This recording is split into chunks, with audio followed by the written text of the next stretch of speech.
शहर शहर हम देख रहे हैं कि जहर और मिलावटखोरी का ये खेल चल रहा है। पृथ्वी सिंह जी, इस पर कार्रवाई के लिए क्या एसओपी बनाई गई है प्रशासन द्वारा, खाद्य विभाग द्वारा? सर, सभी को नमस्कार। और इसमें क्या है, हमारी टीमें बनाई गई है। पहले तो हमारे पास चलो फूड सेफ्टी ऑफिसर कम या अभी डॉक्टर्स को पावर दी गई है, और हर क्षेत्र में हमारे जो डॉक्टर हैं वो भी इसमें कार्रवाई कर रहे हैं। अभी तक हमने 125 सैंपल ले लिए हैं, जिसके लगभग 72 सैंपल्स की जो रिपोर्ट है वो आ चुकी है, जिसमें से 49 सैंपल्स हमारे कंफर्मिंग टू स्टैंडर्ड है, और 23 सैंपल्स हैं हमारे जो non up to the standard आए हैं, फेल आए हैं सैंपल। और उसमें जो है हमारा लगभग हमने जो 18 के प्रोसिक्यूशन फाइल कर दिए, और 18 के एडजुडिकेशन और 5 के प्रोसिक्यूशन हमने फाइल कर दिए। तो इस प्रकार है जो हमारी कार्रवाई है हम्म। ये कंटिन्यू है, अवेयरनेस भी कंटिन्यू है। और ये ठीक है कि अडल्ट्रेस इसमें जो है दिवाली के ऊपर है, जो एक बहुत बड़ा त्यौहार है, तो इसके अंदर है जो खोए की जो स्वीट्स है हम्म। उसका बहुत ज़्यादा कंजप्शन होता है। तो इसलिए इसमें हमारी जगह जगह टीमें लगी हुई है और सैंपलिंग भी कर रही है, अवेयरनेस भी कर रही है इस बारे में।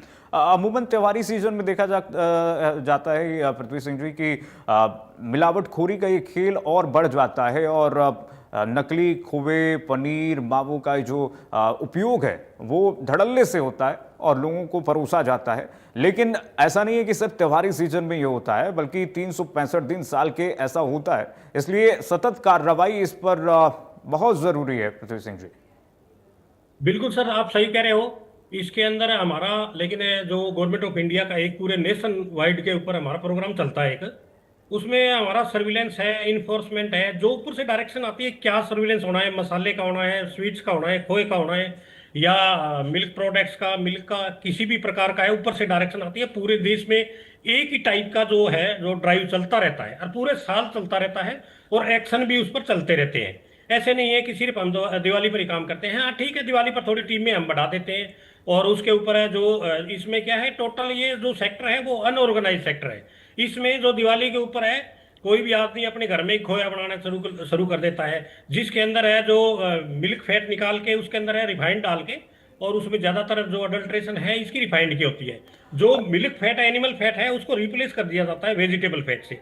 मेनली ये मिलावट होती है, और अनऑर्गेनाइज होने की वजह से घरों में खोया बना के लोग सप्लाई कर देते हैं, मिठाइयाँ भी बना देते हैं। लेकिन जैसे ही रोड पर आते हैं या इधर हमारे को जैसे ही कोई सूचना मिलती है या कोई कंप्लेंट करता है हमारे को, तो उसी में हम कार्रवाई करते हैं। और वैसे हमारी रूटीन में चलती रहती है। हमारी टीम अभी भी फरीदाबाद में कार्रवाई कर रही है।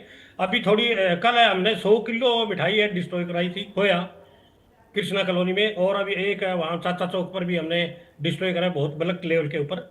और इसमें हमारी जो सीएम फ्लाइंग है वो भी बड़ी हेल्प कर रही है इसमें हमारी।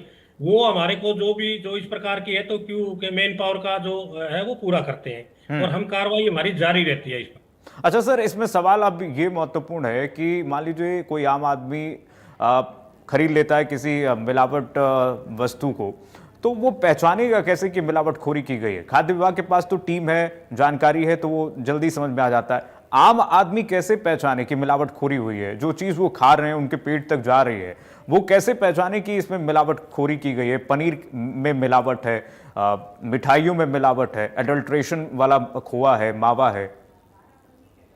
इसमें सर ऐसा है कि जो मिलावट है ये मोस्टली 3 प्रकार की होती है।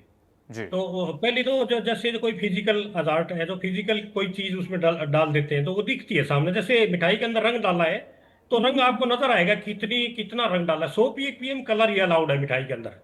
और जो फूड कलर जो है वो ही डाल सकते हैं। 100 पीपीएम से ज्यादा जो कलर अगर डालते हैं तो कोई भी कंज्यूमर खरीदता है, अगर उसको ज्यादा कलर नजर आ रहा है तो उसको मिठाई वो परचेज नहीं करनी चाहिए। ये एक पहली मतलब वो है।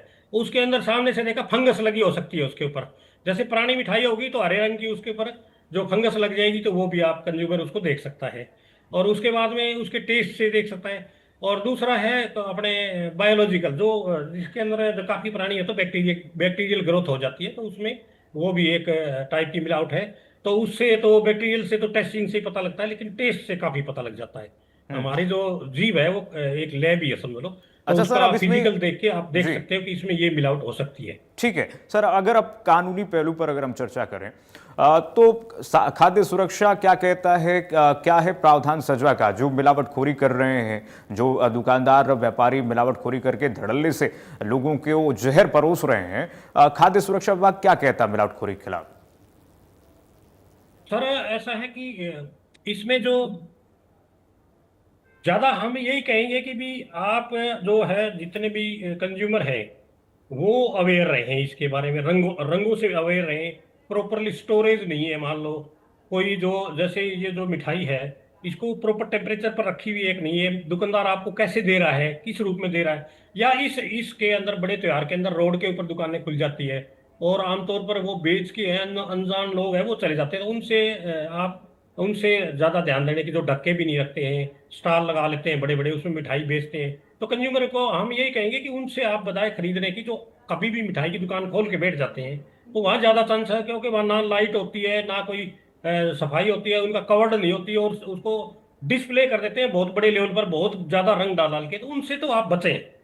जो रेगुलर दुकानें सारे साल चलती है, मैं तो ये कहूंगा कि उनके पास फ्रिज की व्यवस्था होती है और उनके पास उनको नॉलेज होता है, उनके पास लाइसेंस भी होता है, तो मैं तो ये कहूंगा कि आप उनसे खरीदें जो रेगुलर दुकानें। अच्छा, उसमें सजा क्या है? मिलावटखोरी के खिलाफ क्या सजा सजा है? सर फूड सेफ्टी एक्ट में डिपेंड करता है कि आपने ऑफेंस क्या किया है।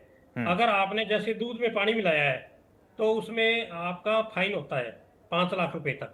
हम्म। अगर आपने जैसे अगर कोई ऐसी हार्मफुल चीज आ जाती है, उसमें कीड़ा आ जाता है, फंगस लग गई है, उसमें अभी 3 महीने तक की सजा उसके अंदर है, और फाइन है उसमें 5 लाख तक फाइन का प्रोविजन है। तो अगर इससे ज्यादा हो, किसी को कोई फोड़े फुंसी हो जाए या कुछ हो जाए, ग्रीवियस इंजरी हो जाए उसे, तो उसका इस एक्ट के अंदर डिपेंड करता है, 1 दिन से लेकर उम्र कैद तक की सजा इस एक्ट के अंदर डिपेंड करता है कि उसने कितना जो है खराब सामान बेचा है, या कितना नुकसान हुआ है, उस पर डिपेंड करता है। बहुत महत्वपूर्ण बात आपने कही डॉक्टर पृथ्वी सिंह जी। एक आखिरी सवाल मेरा ये है सर कि हम लगातार अपील लोगों से कर रहे हैं और जागरूकता फैला रहे हैं इंडिया न्यूज के माध्यम से। हम ये कह रहे हैं शहर शहर तो जहर बिक रहा है, लेकिन दूर सुदूर ग्रामीण क्षेत्रों में जो इस वक्त धड़ल्ले से ग्रामीणों को छोटे व्यापारी दुकानदार जहर जो बेच रहे हैं उन पर कैसे कार्रवाई की जाएगी, क्या एसओपी बनाई गई? आखिरी प्रश्न सर। हमारा ऐसा है कि हमारे को जब हमारा फूड सेफ्टी ऑफिसर है वो जो पूरे एरिया में जहाँ पर इस प्रकार की ज़्यादा प्रोडक्ट बने हैं मिठाई के, तो वहाँ पर पूरे विजिल रहते हैं, देखते रहते हैं, और पुलिस भी हमारी मदद करती है उस बारे में। और उसमें अगर हमारे को लगता है कि ये खराब चीज़ है तो हम मौके पर डिस्ट्रॉय कर देते हैं उसको, हम्म। और सैंपलिंग करके उसके ऊपर कार्रवाई कर देते हैं। और उस पर हमारा जो फूड सेफ्टी ऑफिसर है उनको जैसे उनको लगे कि हाँ भी ये खराब चीज़ है, तो मौके पर हम चाहे कितना ही हो, चाहे ट्रक का ट्रक को हम डिस्ट्रॉय कर देते हैं मौके पर ढाई। ठीक है सर, ये उम्मीद हम यही करते हैं यस कि सर। सतत कार्रवाई चलती रहे।